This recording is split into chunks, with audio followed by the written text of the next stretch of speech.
හොඳයි අද මේ වීඩියෝෙන් කතා කරන්න යන්නේ Redmi සමාගමේ අලුතෙන්ම රිලීස් කරන ලද Redmi Note 13 කියන ස්මාර්ට්ෆෝන් එක ගැන කතා කරන්න. ඉතින් මේක ලංකාවේ මුදලින් රුපියල් 65000 ඉඳන් රුපියල් 72000 ප්‍රයිස් රේන්ජ් එකේ තමයි රිලීස් වුනේ. ඉතින් මට මේ ලබා දුන්නේ පාන්දුර රංග සොලියුෂන් සෙන්ටර් ආයතනයෙන්. ඉතින් ඔයාලට පුළුවන් රංග සොලියුෂන් සෙන්ටර් ආයතනයේ මම නම්බර්ස් දාලා තියන්න. ඒ නම්බර්ස් වලට කෝල් එකක් දාලා මේ ස්මාර්ට්ෆෝන් එක මිලදී ගන්න කොහොමද වගේ විස්තරයක් දැනගන්න. මේකේ versions දෙකක් ලංකාවේ අපිට බලා ගන්න පුළුවන් 6GB 120GB version එක මේක රුපියල් 65999ක් ඉන්නේ. ඒ වගේම 8GB 256GB version එක රුපියල් 71999ක් වෙනවා. මේ ස්මාර්ට්ෆෝන් එක මිලදී ගන්න මම පළවෙනි නම්බර්ස් දාලා තියන්න. ඒ නම්බර්ස් වලට කෝල් එකක් දාලා මේක මිලදී ගන්න පුළුවන්. එහෙනම් අපි වැඩි කතා නැතුව බලමු මෙන්න මේ Redmi Note 13 ස්මාර්ට්ෆෝන් එක මොන වගේද කියලා.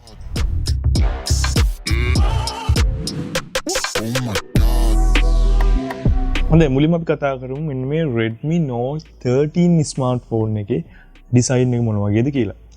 මේ ස්මාර්ට්ෆෝන් එකේ මග ළඟ තියෙන mint green කියන කලර් එක මේක කලර්ස් තුනකින් ලංකාවේ තියෙනවා black කලර් එක වගේම blue කලර් එක සහ මග ළඟ තියෙන මෙන්න මේ mint green කියන කලර් එක. කොහොම නමුත් මේ කලර් එක ගොඩක්ම ලස්සනයි ගොඩක්ම natural look එකක් තියෙන එහෙම නැත්නම් අර natural color look එකක් තියෙන ඩිසයින් එකක් විදිහට හඳුන්වන්න පුළුවන්. කොහොම නමුත් මේකේ back එකේ සම්පූර්ණයෙන්ම glass finish එකක් බලා ගන්න පුළුවන්. ඉතින් ඒ නිසා ගොඩක්ම glossy finish එකක් තමයි මෙන්න මේ ස්මාර්ට්ෆෝන් එක බලා ගන්න පුළුවන් වෙන්නේ. ඒ වගේම back එකත් ඒ වගේම frame එකත් සම්පූර්ණයෙන්ම flat design එකක් තියෙන නිසා කිසි ප්‍රශ්නයක් නැතුව ආධාරකයකින් තොරව මේ ස්මාර්ට්ෆෝන් එක රඳවන්න පුළුවන්. ඉතින් ඒ නිසා ගොඩක්ම ලස්සන flat design එකක් මේ ස්මාර්ට්ෆෝන් එකේ බලා ගන්න පුළුවන්. ඒ වගේම back එකේ ගොඩක් ලස්සන camera attachment එකක් බලා ගන්න පුළුවන්. ටිකක් ලොකුවට camera lenses දෙකක් වගේම තවත් පුංචි camera lens එකක් බලා ගන්න පුළුවන්. ඒ වගේම ටිකක් ලොකු flash light එකක් බලා ගන්න පුළුවන් වගේම උඩින් අපිට ගලා ගන්න පුළුවන් වෙනවා megapixel 108ක main camera එකක් මේ ස්මාර්ට්ෆෝන් එකේ තියෙනවා කියලා. කොහොම නමුත් camera section එකේ බලමු මේක කැමරාවක මොන වගේද කියලා. ඒ වගේම device එකේ RAM 188.5ක් වගේ බරක් ඉන්නේ. ඒ සාමාන්‍යයෙන් normal light weight බරක් තමයි මේ ස්මාර්ට්ෆෝන් එකේ බලා ගන්න පුළුවන් වෙන්නේ. RAM 200ට වඩා අඩු බරක් මේ ස්මාර්ට්ෆෝන් එකේ බලා ගන්න පුළුවන්. ඒ වගේම මිලිමීටර් 8ක thickness එකක් තියෙන නිසා ගොඩක් හොඳ thickness එකක් මෙන්න මේ ස්මාර්ට්ෆෝන් එකෙත් මට බලා ගන්න පුළුවන් වුණා. ඒ වගේම device එකේ වටේ තියෙන දේවල් ගැන කතා කරොත් වම් අත පැත්තෙන් අපිට කිසි දෙයක් බලා ගන්න හම්බ වෙන්නේ නැහැ. උඩ අත පැත්තෙන් 3.5 mm audio port එක, ඒ වගේම second speaker එක, noise cancellation microphone එක සහ IR blast එක බලා ගන්න පුළුවන්. ඒ වගේම පල්ලෙහෙන් SIM card slot එක බලා ගන්න පුළුවන්. මේක hybrid slot එකක්. ඒ කියන්නේ ඔයාලට එකපාර SIM දෙකක් පාවිච්චි කරන්න පුළුවන්. ඒතකොට SD card එක පාවිච්චි කරන්න හම්බ වෙන්නේ නැහැ. ඔයා SD card එක පාවිච්චි කරනවා නම් ඔයාලට එක SIM එකක් විතරයි මෙන්න මේ ස්මාර්ට්ෆෝන් එක පාවිච්චි කරගන්න පුළුවන් වෙන්නේ. ඒ වගේම USB type C port එක වගේම noise cancellation microphone එකත් එක්ක main speaker එක මෙන්න මේ ස්මාර්ට්ෆෝන් එක බලා ගන්න පුළුවන්. ඉතින් ඒ නිසා stereo sound setup එකකුත් බලා ගැනීමේ හැකියාවක් තියෙනවා. ඉතින් ඒ නිසා sound quality එකත් මට කිසි ප්‍රශ්නයක් වෙන්නේ නැහැ. ගොඩක් හොඳ quality එකක් මේ ස්මාර්ට්ෆෝන් එකේ මට sounds අතින් බලා ගන්න පුළුවන් වුණා. කොහොම නමුත් මේ price වල ගන්න පුළුවන් ගොඩක් හොඳ design එකක් මෙන්න මේ ස්මාර්ට්ෆෝන් එකේ මට බලා ගන්න පුළුවන් වුණා. ඉතින් ඒ නිසා design එකට නම් මට ඇත්තටම කරන්න complain එකක් නැහැ. ගොඩක් හොඳ design එකක් මේ ස්මාර්ට්ෆෝන් එකේ මේ price එක තුල මට බලා ගන්න පුළුවන් වුණා. හොඳයි දැන් අපි කතා කරමු මෙන්න මේ Redmi Note 13 ස්මාර්ට්ෆෝන් එකේ display එක මොන වගේද කියලා. මේක ඇත්තටම මේ price එකේ ගන්න පුළුවන් ගොඩක් හොඳ display එකක් විදිහට හඳුනගන්න පුළුවන්. ඒකට හේතුව තමයි මෙන්න මේ ස්මාර්ට්ෆෝන් එක අඟල් 6.67ක Full HD plus 120Hz refresh rate එකක් තියෙන AMOLED display එකක් බලා ගැනීමේ හැකියාවක් තියෙනවා. ඉතින් අපි හැමෝම දන්නවා මේ price එකේ ඇත්තටම අපිට ගොඩාක් බලා ගන්න හැම වෙන්නේ AMOLED displays. ඉතින් මෙන්න මේ ස්මාර්ට්ෆෝන් එක අපිට AMOLED display එකක් බලා ගැනීමේ හැකියාවක් තියෙනවා. ඒ වගේම අඟල් 6.67ක් කියන්නේ average මට්ටමේ තියෙන display එකක්. ඉතින් ඒ නිසා අපිට ටිකක් හොඳ display එකක් මෙන්න මේ ස්මාර්ට්ෆෝන් එක experience කරගන්න පුළුවන් වගේම මේකේ bezels ඒ වගේම chin එක forehead එක ගොඩාක්ම අඩු කරලා තියෙනවා. ඒ වගේම ගොඩාක්ම පුංචි punch hole cutout එකක් තමයි මෙන්න මේ ස්මාර්ට්ෆෝන් එක බලා ගන්න පුළුවන් වෙන්නේ. ඉතින් බැලුම් මෙන්න මේ ස්මාර්ට්ෆෝන් එක ගොඩක්ම හොඳ full view display experience එකක් මට බලා ගන්න පුළුවන් වුණා. ඒ වගේම full HD display එකක් තියෙන්නේ. ඉතින් ඒ නිසා මේකේ තියෙන font view එක ඒ වගේම මේකේ තියෙන sharpness එක ගොඩක් හොඳ මට්ටමක තියෙනවා. ඒ කියනවා වීඩියෝ එකක් බලනවා නම් ගොඩක් හොඳ view experience එකක් මෙන්න මේ ස්මාර්ට්ෆෝන් එක through ගන්න පුළුවන්. ඒ වගේම 120Hz refresh rate එකක් ප්‍රධාන වශයෙන් මෙන්න මේ ස්මාර්ට්ෆෝන් එක බලා ගන්න පුළුවන් නිසා ගොඩක්ම ස්මූත් එහෙම නැත්නම් බටර් ස්මූත් විදිහට වැඩ කරන ස්මාර්ට්ෆෝන් එකක් විදිහට මෙන්න මේක හඳුනන්න පුළුවන්. ඉතින් මාරම ස්මූත් එකක් මට බලා ගන්න පුළුවන් වුණා. ඉතින් ඒ නිසා මම හිතන්නේ ගොඩක් හොඳ ස්මූත් එකේ වැඩ කරන්න පුළුවන් ඩිස්ප්ලේ එකක් තියෙන ස්මාර්ට්ෆෝන් එකක් විදිහට මෙන්න මේක හඳුනන්න පුළුවන්. ඒ වගේම AMOLED display එකක් තියෙන්නේ. ඒ කියන්නේ 120Hz refresh rate එකට AMOLED display එකක් mix වුණා කියන්නේ ඒකේ තියෙන experience එක ඇත්තටම කියලා වැඩක් නැහැ. ඔයා සමහර විට පාවිච්චි කරලා ඇති ගොඩක් හොඳ 120Hz refresh rate එකක් එක්ක AMOLED display experience එක මට මේ smartphone එක බලා ගන්න පුළුවන් වුණා.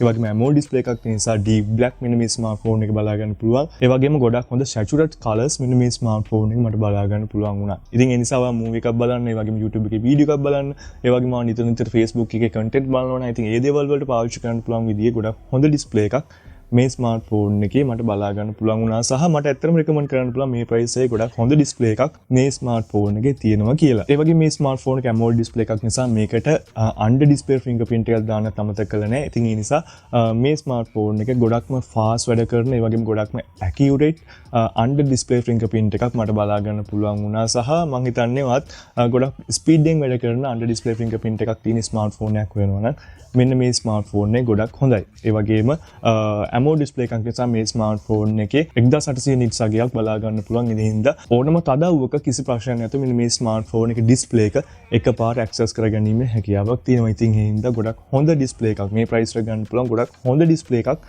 මේ ස්මාර්ට්ෆෝන් එකේ මට බලා ගන්න පුළුවන් වුණා. මේ ස්මාර්ට්ෆෝන් එකේ බැටරිය ගැන කතා කරද්දී මේ ස්මාර්ට්ෆෝන් එක අපිට බලා ගන්න පුළුවන් වෙනවා 5000 mAh බැටරි එකක්.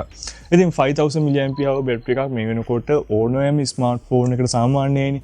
ඒ වගේම මෙන්න මේ බැටරිය සාමාන්‍යයෙන් ඔයාලට දවසක් විතර පාවිච්චි කරන්න පුළුවන්. ඔයා normal usage එක පාවිච්චි කරනවා නම් ඒ වගේම heavy user කෙනෙක් නම් ඔයාලට කිසි ප්‍රශ්නයක් නැතුව පැය 6ක් පැය 7ක් විතර screen on time එකක් මේ ස්මාර්ට්ෆෝන් එකේ තියාගන්න පුළුවන්. ඒ වගේ මේ ස්මාර්ට්ෆෝන් එකේ 33 watt fast charging adapter එකකුත් තියෙනවා. ඒ වගේම fast charging support කරනවා. ඉතින් ඒ නිසා ආසන්න වශයෙන් මේ ස්මාර්ට්ෆෝන් එකේ පැය විනාඩි 20ක් ඇතුළත full charge කරගැනීමේ හැකියාවක් තියෙනවා. ඉතින් ඒ නිසා ඔයා කොච්චර game ගැහුවත් ඒ වගේම ඔයා කොච්චර මේ ස්මාර්ට්ෆෝන් එක පාවිච්චි කරත් ඔයාලට කිසි ප්‍රශ්නයක් නැතුව ගොඩක් හොඳ fast charging system එකක් එක්ක මේ ස්මාර්ට්ෆෝන් එක පාවිච්චි කරගැනීමේ හැකියාවක් තියෙනවා. ඒ වගේ මේ ස්මාර්ට්ෆෝන් එකේ තියෙන platforms ඒ වගේම OS ගැන කතා කරොත් මේ ස්මාර්ට්ෆෝන් එකේ Android 13 version එක තමයි දැන්ට බලා ගන්න පුළුවන් වෙන්නේ. සමහර විට Android 14 version එක update එක මේ ස්මාර්ට්ෆෝන් එකට එයි. ඒ වගේම MIUI 14 version එකත් මේ ස්මාර්ට්ෆෝන් එක රන් වෙන නිසා Redmi smartphone වල ගන්න පුළුවන් software experience එකක් මේ ස්මාර්ට්ෆෝන් එකේ ගන්න පුළුවන්. ඒ වගේ මේ ස්මාර්ට්ෆෝන් එක මගේ ළඟ තියෙන්නේ 8GB RAM version එකක් එක්ක ඒ වගේම 256GB internal storage එකක් තියෙන version එක. ඉතින් මේ version එක කිසි ප්‍රශ්නයක් නැහැ. සාමාන්‍යයෙන් 8GB RAM එකක් තියෙනවා කියන්නේ ගොඩක් හොඳ RAM management එකක් තියාගැනීම හැකියාවක් තියෙනවා. ඒ වගේම මේ ස්මාර්ට්ෆෝන් එකේ මේ RAM එක ඔයාලට extend කරගන්නත් පුළුවන් තවත් 8GB. ඒ කියන්නේ 16GB වෙනකම් මේක add කරගැනීමේ හැකියාවක් තියෙනවා. ඉතින් මට මේ ස්මාර්ට්ෆෝන් එකේ තියෙන ප්‍රශ්නේ තමයි මේ ස්මාර්ට්ෆෝන් එකේ තියෙන chipset එක. මොකද මේ price range එකට අපිට මීට වඩා ගොඩක් හොඳ gaming performance දෙන chipset බලා ගන්න පුළුවන් වුණා. නමුත් මේ smartphone එකේ මේ වගේ chipset එකක් බලා ගන්න හම්බ වෙන්නේ නැහැ. මේ smartphone එක අපිට බලා ගන්න පුළුවන් වෙන්නේ Qualcomm Snapdargon 685 කියන chipset එක නම් බලා ගන්න පුළුවන් වෙන්නේ. ඉතින් මෙන්න මේ chipset එක ඇත්තටම සාමාන්‍යයෙන් අපි normal apps පාවිච්චි කරන ඒ වගේ Facebook, YouTube ඒ වගේ මේ වගේ app පාවිච්චි කරන කිසි ප්‍රශ්නයක් නැතුව perform කරනවා. හැබැයි ඔයා මේ smartphone එකේ games වලට වගේ පාවිච්චි කරනවා නම් ගොඩක් හොඳ gaming performance බලා ගන්න හම්බ වෙන්නේ නැහැ. විශේෂයෙන් මේක අපිට බලා ගන්න පුළුවන් වෙන්නේ Adreno 610 කියන GPU එක. ඉතින් මෙන්න මේ GPU එක හරහා සහ මේ chipset එක හරහා ඔයා PUBG වගේ game එකක් play කර ගන්නවා නම් ඔයාට balance mode එකේ medium setting වලින් තමයි play කරගන්න පුළුවන් වෙන්නේ. ඉතින් මම දකින මෙන්න මේ smartphone එකේ disappointment දේ තමයි මෙන්න මේකේ තියෙන gaming performance අඩු බව. මොකද සමහර smartphone මේ price range එකේ ගොඩක් හොඳ performance බලා ගන්න පුළුවන් වුණා. ඉතින් PUBG වගේ game එකක් HD graphic එකේ high frame rate එකකින් උනා play කරගන්න පුළුවන් වුණා. නමුත් මේ smartphone එක අපිට balance medium මේ වගේම low setting වලට ගියත් ගොඩක්ම low quality එකෙන් තමයි මෙන්න මේ smartphone එක අපිට games play කරගන්න පුළුවන් වෙන්නේ. ඉතින් ඒ නිසා මම හිතන්නේ ඔයා ඇත්තටම games ගහන්න බලාපොරොත්තුවක් තියෙනවා මේ smartphone එකේ. මම ඇත්තටම recommend කරන්නේ මේ smartphone එකේ games වලට. මොකද gaming performance නම් මෙන්න මේ smartphone එක හොඳටම මට බලා ගන්න හම්බුනේ නැති නිසා. හොඳයි අවසානයේ අපි කතා කරමු මේ ස්මාර්ට්ෆෝන් එකේ කැමරා එක මොන වගේද කියලා. ඉතින් ඕනම ස්මාර්ට්ෆෝන් එක සහ මේ වගේ ප්‍රයිස් රේන්ජ් එක අපි ගොඩක් හොඳට බලන්නේ කැමරා එකනේ. ඉතින් මේකේ මේන් කැමරා එක ගැන කතා කරොත් අපිට ට්‍රිපල් කැමරා සෙටප් එකක් බලා ගැනීම හැකියාවක් තියෙනවා. ඉතින් මෙන්න මේ ට්‍රිපල් කැමරා සෙටප් එකේ මෙගාපික්සල් 108ක මේන් කැමරා එකක් බලා ගන්න පුළුවන්. මේක 1.8 අපේචර් එකක් තියෙනවා. ඒ වගේම 8 මෙගාපික්සල් f2.2 අපේචර් එකක් තියෙන අල්ට්‍රා වයිඩ් ලෙන්ස් එකකුත් මෙන්න මේ ස්මාර්ට්ෆෝන් එකේ බලා ගැනීම හැකියාවක් තියෙනවා. ඒ වගේම 2 megapixel macro sensor එකකුත් මෙන්න මේ ස්මාර්ට්ෆෝන් එකේ බලා ගන්න පුළුවන්. ඒ වගේම 16 megapixel f2.4 අපේචර් එකක් තියෙන සෙල්ෆි කැමරාවකුත් මෙන්න මේ ස්මාර්ට්ෆෝන් එක ප්‍රධාන වශයෙන් බලා ගැනීමේ හැකියාවක් තියෙනවා. හොඳ මේ ස්මාර්ට්ෆෝන් එකේ කැමරාව ගැන කතා කරද්දී ඇත්තටම මෙන්න මේ ස්මාර්ට්ෆෝන් එකේ මෙගාපික්සල් 108 කැප්චර් කරන කැමරාවකට වඩා මේකේ normal ෆොටෝ එකට ගිහිල්ලා HDR එක කැප්චර් කරන ෆොටෝ එක ගොඩක් හොඳයි. ඉතින් මට ගොඩක් ලොකුවට කැමරාව එකේ මෙගාපික්සල් 108 එක ගොඩක් හොඳ performance එකක් බලා ගන්න හම්බුනේ නැහැ. සාමාන්‍ය normal performance එක නැත්නම් average performance එකක් තමයි බලා ගන්න පුළුවන් වුනේ. ඉතින් ඒ නිසා කැමරා ටාගට් කරලා මේ price range එකේ ස්මාර්ට්ෆෝන් එක මිලදී ගන්න ඕන නම් මේ ස්මාර්ට්ෆෝන් එකට වඩා ගොඩක් හොඳ choices ඔයාට බලා ගැනීම හැකියාවක් තියෙනවා. ඒ වගේම selfie කැමරාව ගැන කතා කරත් average මට්ටමේ කැමරා එකක් තමයි මෙන්න මේ selfie කැමරා එක බලා ගන්න පුළුවන් ඉන්නේ. ගොඩක් ලොකු වැඩක් ගන්න පුළුවන් selfie කැමරා එකක් මෙන්න මේ ස්මාර්ට්ෆෝන් එකේ බලා ගන්න හම්බ වෙන්නේ නැහැ. ඉතින් කොහොම වුණත් මේ කැමරා samples කීපය මම දාලා තියන්න. ඒතර ඔයාලට බලා ගන්න පුළුවන් මේ කැමරා එක මොන වගේද කියලා. Oh shit, man. Oh my god. Let me show you what I got. This beat is so hot. Oh my god. Is that bullshit? I think not. Let me show you what I got. හොඳ ඔන්න ඔය ටික තමයි මෙන්න මේ Redmi Note 13 smartphone එක ගැන මම ප්‍රධාන වශයෙන්ම කතා කරන්න තියෙන දේවල් ටික. ප්‍රධාන වශයෙන් මේ ස්මාර්ට්ෆෝන් එක ගැන කිව්වොත් ගොඩක් හොඳ ඩිස්ප්ලේ එකක් තියෙනවා. ඒ වගේම ගොඩක් හොඳ ඩිසයින් එකක් බලා ගන්න පුළුවන්.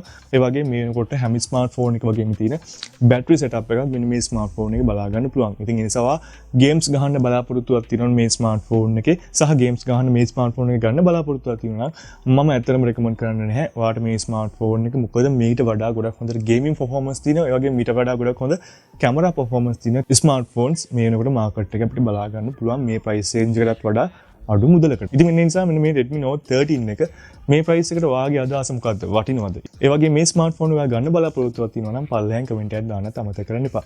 ඒ වගේම ඔයා තාමත් SL section YouTube channel එක subscribe කරලා නැත්නම් පල්ලෙහා තියෙන අතුපත් subscribe button එක click කරන්න. ඒ වගේම ඔයා තාමත් අපිව Instagram එකේ Facebook එකේ වගේම TikTok එකේ follow කරලා නැත්නම් follow කරන්න අමතක කරන්න එපා. ඉතින් මේ වීඩියෝ එක බලුවාට ඔයාලට ගොඩක් ස්තුතියි. ඉතින් මේ වගේම තවත් වීඩියෝ එකක් අපි ඉක්මනටම හම්බෙමු.